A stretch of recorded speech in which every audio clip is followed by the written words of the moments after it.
Hello everyone. In this topic we will study our new subtopic and that is the features of democracy. Democracy के features देखेंगे. In our previous video that was our introduction part, वो हमारा introduction part था, and in this topic we have seen the simple definition of democracy. Democracy की हमने simple definition लिखा था. तो what is a democracy?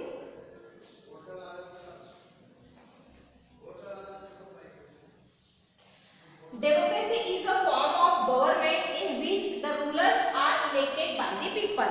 Question can become for 1 marks. What is a democracy? That is how to write this definition. Democracy is a form of government in which the rulers are elected by the people. That is called democracy. In our previous part, we have seen so many questions related to this definition. It is a simple definition, but so many questions are here. इससे बहुत सारे question arise होते हैं कि who are the ruler in the definition. Rulers. Who are the ruler in this definition? ये definition में ruler कौन है? Then second, which official must be elected for any government to be called a democracy? किस type के officials हमें elect करने चाहिए कोई भी गवर्नमेंट के लिए ताकि हम कह सके कि that is a democracy. Third one is which decision may be taken by non-elected officials in a democracy. अब डेमोक्रेसी में जो नॉन इलेक्टेड ऑफिशियल्स होते हैं उनके थ्रू किस टाइप के डिसीजन लिए जाते हैं. Then what kind of election constitutes a democratic election. किस टाइप का इलेक्शन होगा तो हम उसे डेमोक्रेटिक इलेक्शन कहेंगे. इलेक्शन तो हर जगह होते चाहे वो नॉन डेमोक्रेटिक हो या डेमोक्रेटिक हो, बट इलेक्शन किस टाइप के होने चाहिए तो हम उसे कहेंगे कि ये कंट्री है democratic country. What condition must be fulfilled for an election to be considered democratic? अब हमें अगर इलेक्शन डेमोक्रेटिक कराना है तो हमें किस टाइप की कंडीशन रखनी होगी डेमोक्रेसी के लिए. फिर और क्वेश्चन यहाँ पे पूछा गया है कि who are the people who can elect the rulers or get elected as a rulers. अब who are the people, यहाँ पे people कौन है कि जो क्या करते हैं can elect the rulers or get the elected as a rulers. यानी वो रूलर बनते हैं या फिर रूलर्स को इलेक्ट करते या एज अ रूलर्स बनते हैं. इस टाइप का क्वेश्चन भी किया गया है. देन यहाँ पे another should this include every citizen on an equal basis. हर सिटीजन को इक्वल बेसिस दिया गया है. And then can a democracy deny some citizen this rights. क्या किसी सिटीजन को डेमोक्रेसी राइट्स से डिनाई करती है. And finally what kind of a form of government. यहाँ पे दिया गया है form of government. What kind of a form of government. तो ये सारे क्वेश्चन जो है can elect ruler do whatever they want to a democracy. जो इलेक्टेड रूलर से वो सब कुछ कर सकते हैं क्या डेमोक्रेसी में जो वो चाहते हैं. और must a democratic government function with some limits. या जो डेमोक्रेटिक गवर्नमेंट होती है उसकी भी कोई लिमिट्स होती है क्या. Then is it necessary for a democracy to respect some rights of the citizen. क्या डेमोक्रेसी में जरूरी है कि जितने भी सिटीजन उनके राइट्स का रिस्पेक्ट करना. मीन्स देखिए definition is very very simple but here are the so many questions arise from this definition. ये डेफिनेशन से बहुत से क्वेश्चंस अराइज हुए हैं कि हमें नंबर ऑफ क्वेश्चंस मिले, वेराइटी ऑफ क्वेश्चन मिले and we will find the answer of this question in this video. ये वीडियो में हम 1 बाय 1 देखेंगे कि who are the rulers in this definition. Rulers कौन है, इलेक्शन कैसे होते हैं और नॉन डेमोक्रेटिक गवर्नमेंट में अगर कंट्री डेमोक्रेटिक है तो नॉन डेमोक्रेटिक जो ऑफिशियल्स होते हैं उनका इलेक्शन किस टाइप का होता है.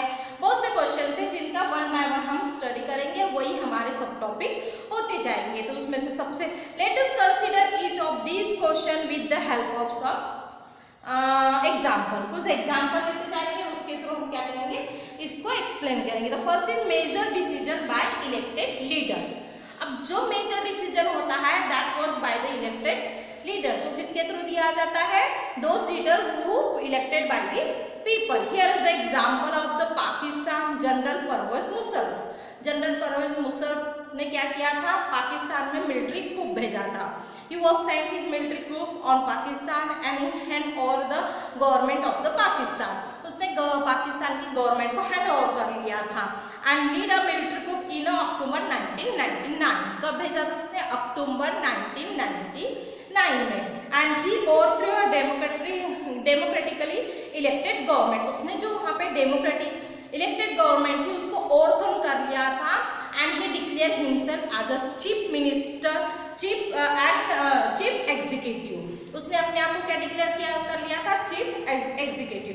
First in Pakistan there was a democratic government but the general Pervez Musharraf lead a military coup and he overthrown the democratic government and he declared himself as a chief executive. Got it? उसने अपने आप को chief executive. But after some time he declared himself and he changed his designation as a president in 2002. Means 1999 में उसने military को भेजा था and 2002 में उसने अपने आप को प्रेसिडेंट डिक्लेयर कर दिया था। Then he was pass a referendum. Referendum pass करना मीन्स एक इलेक्शन होता है, मीन्स इलेक्शन लड़ाया जाता है, नॉमिनल इलेक्शन लड़ाया जाता है कि उसमें रेफरेंडम पास किया जाता है कि उसमें हाँ या ना में ही आपको जवाब देना होता है, यस और नो। तो इस टाइप का उसने एक रेफरेंडम पास किया and that referendum has given him so many power और एक्सटेंशन ऑफ 5 years। उसने अपना उस रेफरेंडम से जो अपना किंगडम था या अपना जो एक्सटेंशन था वहाँ पे डेजिग्नेशन का वो 5 साल के लिए बढ़ा दिया था।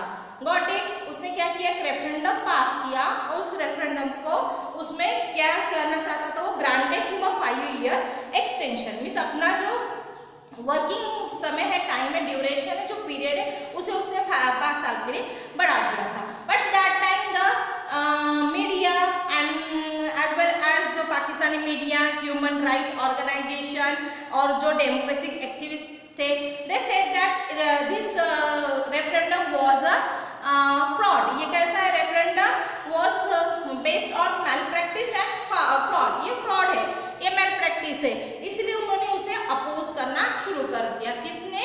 जो पाकिस्तान की मीडिया थी, जो पाकिस्तान की ह्यूमन राइट्स ऑर्गेनाइजेशन थे, जो डेमोक्रेसी एक्टिविस्ट थे, उन्होंने इसे अपोज करना शुरू कर दिया। कहा कि ये क्या है? फ्रॉड सिस्टम है, मैल प्रैक्टिस है। इन अगस्त 2002 ही इश्यूड अ लीगल फ्रेमवर्क। बाद में उसने 2002 में एक लीगल फ्रेमवर्क इशू कर दिया। अब वो लीगल फ्रेमवर्क से क्या होने वाला था? जो प्रेसिडेंट है जनरल परवेज मुशर्रफ जो है वो क्या करने वाला था? द कॉन्स्टिट्यूशन ऑफ पाकिस्तान में अमेंडमेंट किया उसने। लीगल फ्रेमवर्क के through he amend the constitution of Pakistan. Legal framework than referendum, confuse नहीं होना है। उसने 2002 में लीगल फ्रेमवर्क पास किया, उसके थ्रू उसने क्या किया? He amend the constitution of the Pakistan.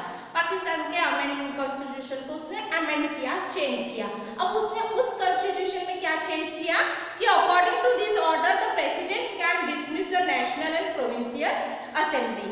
Means इस लीगल फ्रेमवर्क के through general Pervez Musharraf got a power that he can dismiss the provincial as well as national assemblies. वो क्या कर सकता है? प्रोविंशियल असेंबलीज को और नेशनल असेंबलीज को क्या कर सकता है? डिसमिस कर सकता है। ये पावर उसके पास आ गया। Then another power was there the work of the civilian cabinet. जो वर्क होता है सिविलियन कैबिनेट मिनिस्टर का, that is supervise by the national security council. अब जो कैबिनेट मिनिस्टर होते हैं उनके वर्क को सुपरविजन करने के लिए उसने नेशनल सिक्योरिटी काउंसिल बनाया, which it is with the dominated of the military officers। इसमें कौन थे? सारे मिलिट्री ऑफिसर्स थे। किसमें? नेशनल सिक्योरिटी काउंसिल में। ओके, तो इसमें जितने भी थे वो मिलिट्री ऑफिसर्स थे। मतलब means that officer were with the general Pervez Musharraf. वो किसके साथ थे? जनरल परवेज मुशर्रफ के साथ थे। Then after passing this law election were held to the national and the provincial. अब ये लॉ पास करने के बाद एक इलेक्शन हुआ, नेशनल लेवल का election for the entire country and the provincial level state for the state के लिए होता है। इलेक्शन हुआ and so Pakistan has had election elected representative house of powers. अब पाकिस्तान में क्या हुआ? इलेक्शन हुआ एंड इलेक्शन के थ्रू रिप्रेजेंटेटिव को क्या दिया गया? कुछ पावर्स होते थे। But the final power rested with the military officer and the general Pervez Musharraf. Means जो फाइनल पावर था वो था that was in in the hand of the military officer as well as the General Pervez Musharraf. But what is the importance of the election? यहाँ पे election का important क्या था? कुछ भी नहीं था. पाकिस्तान में इलेक्शन हुआ, पाकिस्तान में रिप्रेजेंटेटिव इलेक्ट करके आए गए, उसमें भी पावर था, बट लास्ट फाइनल डिसीजन और last final power is in the hand of the military officers and the general Pervez Musharraf. तो इलेक्शन का कोई मायना है? No, election does not matter here. यहाँ पे इलेक्शन मैटर नहीं करता है. Clearly there are many reason why Pakistan under general Musharraf should not be called a democracy. तो यहाँ पे बहुत से रीजन है कि हम जनरल परवेज मुशर्रफ के अंदर में जो पाकिस्तान का, उसको हम डेमोक्रेसी नहीं बुला सकते हैं. It's not a democracy. But let us focus on one of this. तो इसमें से हमें एक फीचर्स पता चलेगा कि एक फीचर्स के बारे में हम स्टडी करेंगे. यहाँ पे हमारा एक फीचर्स क्लियर हो गया. फीचर्स ऑफ डेमोक्रेसी का फर्स्ट में सब टॉपिक था major decision by elected leaders. अगर जो मेजर डिसीजन है that is taking by the elected leader, that time you can say that democracy is that country is a democracy country. But here we have seen that election was held in Pakistan and representative also chosen by the people, but the last power in the hand of the military officers and in the hand of the Pervez Musharraf. How can we say that the Pakistan is a democracy country? Are you agree on you have any idea about that, or you have any questions about that? Is Pakistan is a democratic or a non-democratic under the General Pervez Musharraf? What? तो let us see our one features. हमारा एक features यहाँ पे clear हो गया. Sorry, features में से एक फीचर हमारा क्लियर हो गया.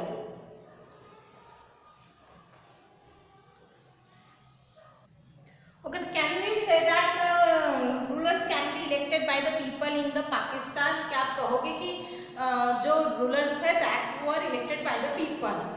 No, quite. Means हम देखा जाए तो actually में they were not elected by the people because the people may have elected their representative for the provincial and the national assembly, but the final decision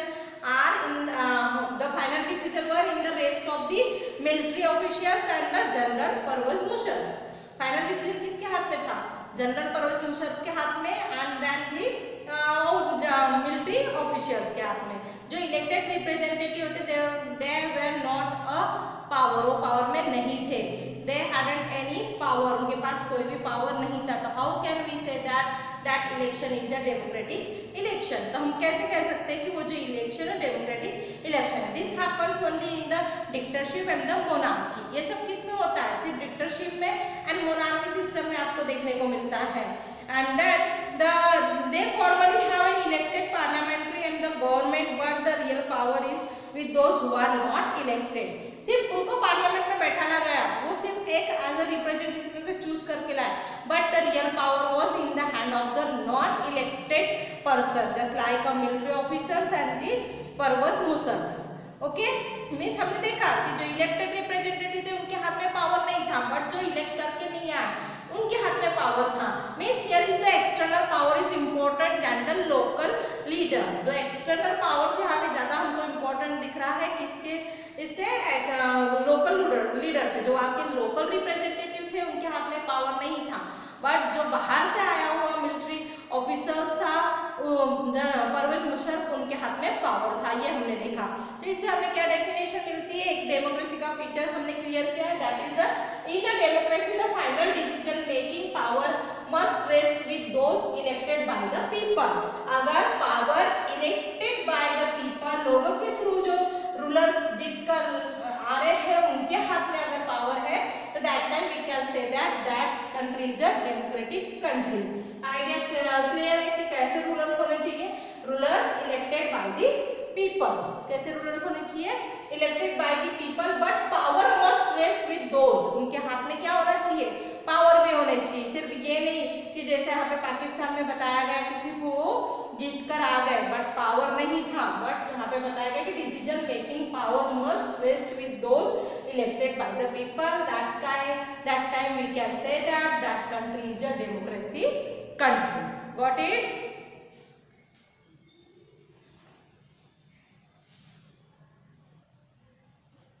Then second feature is free and fair electoral. Means how should the election कैसे होना चाहिए? तो free and fair electoral competition, वहाँ पे क्या होना चाहिए? Competition के लिए फ्री एंड फेयर इलेक्शन होना चाहिए. There is no bounding and no restriction. वहाँ पे कोई बाउंडिंग नहीं होनी चाहिए, रिस्ट्रिक्शन नहीं होनी चाहिए. Means related to any person और कम्युनिटी. उससे तो रिस्ट्रिक्शन तो रहते ही इलेक्शन में. इलेक्शन के खुद के कुछ इलेक्टोरल पॉलिटिक्स के खुद के कुछ रूल्स रेगुलेशन होते हैं. That have to to follow the all the citizen. हर सिटीजन को फॉलो करना होता है. बट ये नहीं कि अननेसेसरी के वहाँ पे हमने रूल्स रेगुलेशन लगा लिए कास्ट वाइज, रिलीजियस वाइज या लोगों को देखकर हमने रूल्स लगाए. तो दैट इज नॉट फेयर. तो उस समय free and fair electoral competition. तो here is the example of the China का एग्जांपल दिया गया है कि China election are regularly held in the every 5 years for the election electing parliament. Parliament के लिए क्या होता है? वहाँ पे हर 5 साल में इलेक्शन होता है. And the parliament, there is the parliament and the name of the parliament is Quanguo Renmin Daibiao Dahui. It's the name of the parliament. ये क्या है? Name of the parliament. जिसे क्या कहा जाता है? National People's Congress. क्या कहा जाता है? National People's Congress.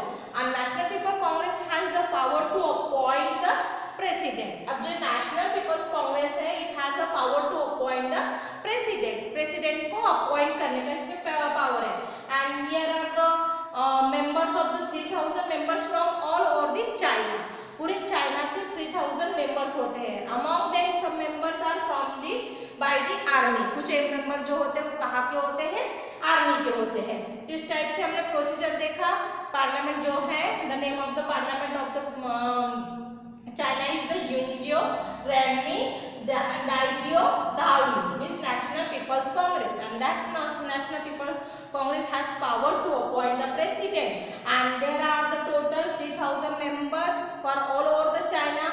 Among them, some members are elected by the army. Army के through election दिया जाता है. ये है. But जब भी इलेक्शन में when the people want to take a participate in the election, that time they need the tag या लोगो कहेंगे, they were the needs to the candidate of the Chinese Communist Party. उनके पास क्या होना चाहिए कि चाइनीज कम्युनिस्ट पार्टी का उनके पास symbol होना चाहिए, अप्रूव होना चाहिए. उनके पास अप्रूव होना चाहिए कि वो कौन से पार्टी से बिलोंग करते हैं? चाइनीज कम्युनिस्ट पार्टी से वो बिलोंग करते हैं. Only those who are the member of the Chinese communist party they have the right to take a participate in the election. उन्हीं को राइट दिया जाता है कि वो इलेक्शन में पार्टिसिपेट कर सकते हैं. Otherwise they are not able to take the participate. नहीं ले सकते, वो पार्टिसिपेट नहीं कर सकते हैं. Allow to contact election held in 2002 and 2003.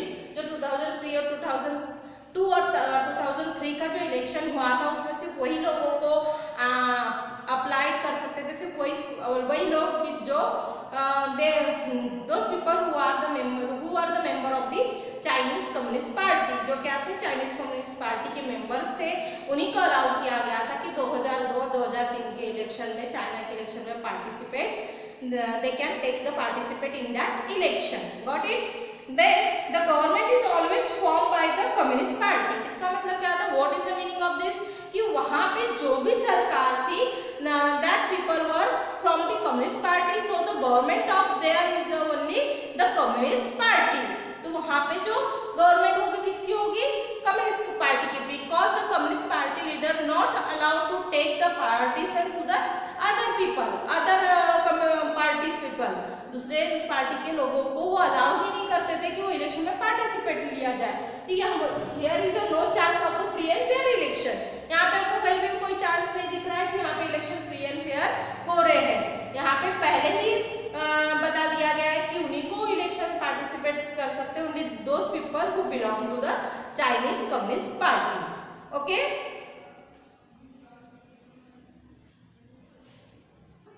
The another example in the free and fair election is that is the Mexico example. After the independence of the 1930, the Mexico held its election every 6 years for the elected of the president. President के election के लिए वो हर 6 साल में क्या करते थे? Year में इलेक्शन करते थे. But never been under a military or a dictatorship rules. वहाँ पे हमने देखा कि there has never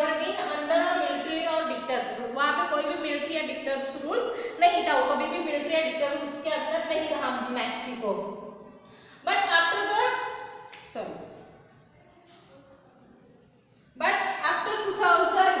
2000 के बाद every election was won by a PRI party. What is a PRI party?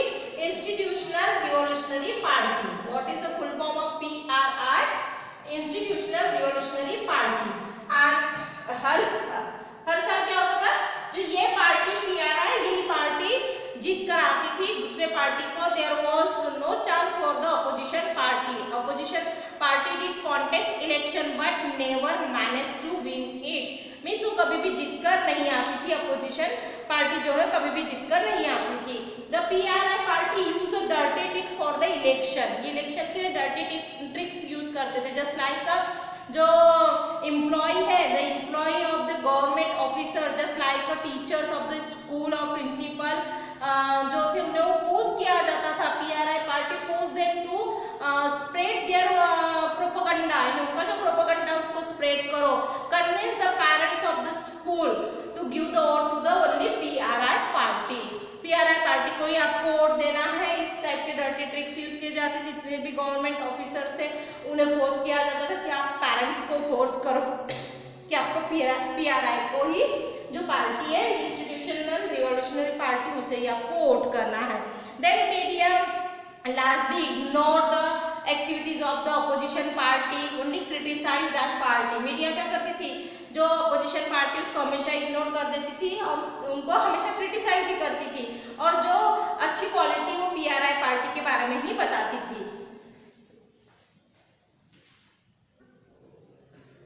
Sometimes जो PRI पार्टी होती थी that was shifted the polling booth also in a large times, in a few times, या कुछ time के पहले ही for last time the polling booth भी जो है वो भी शिफ्ट कर दिया जाता था। that was shift from one place to another place for a last minute के लिए वो भी शिफ्ट कर दिया जाता था। for that the people find it too difficult to cast their vote। जो लोग थे उन्हें बहुत परेशानी होती थी अपने वोटिंग देने के लिए। तो इस टाइप के ट्रिक्स PRI पार्टी यूज करती थी। देन PRI पार्टीज पे a large sum of money for their election campaigns। वो क्या करती थी, बहुत सारा पैसा भी स्पेंड करती थी अपने इलेक्शन कैंपेन्स के लिए। तो इस समय can we say that this election is a free and fair election. हम बोल सकते हैं कि ये जो इलेक्शन है that is the free and fair election. No, ये कहीं से भी हमें नहीं लग रहा है कि फ्री एंड फेयर इलेक्शन है, क्योंकि इलेक्शंस कैसे होने चाहिए, फ्री एंड फेयर होने चाहिए। There is a no bounding for any party और एनी पीपल। वहाँ पे कोई भी पार्टी के लिए और कोई भी लोगों के लिए बाउंडिंग नहीं होनी चाहिए। बट पाकिस्तान में हमने देखा, in China there is the only those people who take the participate in the election, those are the member of the Chinese communist party. सिर्फ उनके पास अप्रूव होना चाहिए चाइनीज कम्युनिस्ट पार्टी के लोग हैं, तभी वो इलेक्शन में पार्टिसिपेट कर सकते हैं। Same thing in Mexico, PRI party own the election in every years. जो 6 ईयर्स में जो इलेक्शन होते थे, हर इलेक्शन में PRI पार्टी ही इलेक्शन लेती थी। There were also the opposition party did the contest but they never manage to win it. लेकिन उन्होंने कभी भी जीतकर नहीं आए। वो क्यों? क्योंकि जो डर्टी ट्रिक्स की वजह से हमेशा PRI पार्टी ही इलेक्शन में जीतती थी। तो इस तरीके से हमने हमारी आइडिया क्लियर किया। सेकंड फीचर जो था free and fair election. Okay, तो I hope so you have understood this topic very well.